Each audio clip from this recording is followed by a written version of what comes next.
Pag-amyenda sa bank secrecy law inihain sa Kamara, umabante sa balita si Abante reporter Jess Suerte. Abante Radyo Balita sa tanghali.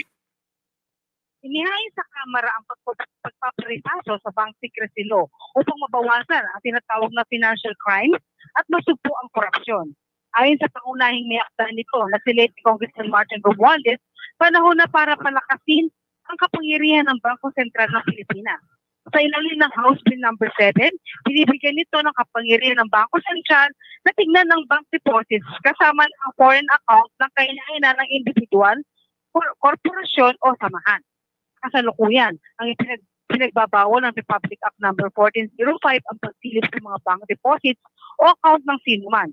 Isa ito sa nagpapahirap at nagpapatagal sa isang investigasyon sa isyu ng korupsyon o anomalya sa pananalapi. Kung may papasa ang panukalang batas na ito, hahayaan ng Bangko Sentral ng Pilipinas na silipin ang isang account na makikitaan ng kadudadudang transaksyon ng Monetary Board. Ako si Jess Suerte ng Abante Radyo, itong balitang mabilis, mabangis at walang mintis.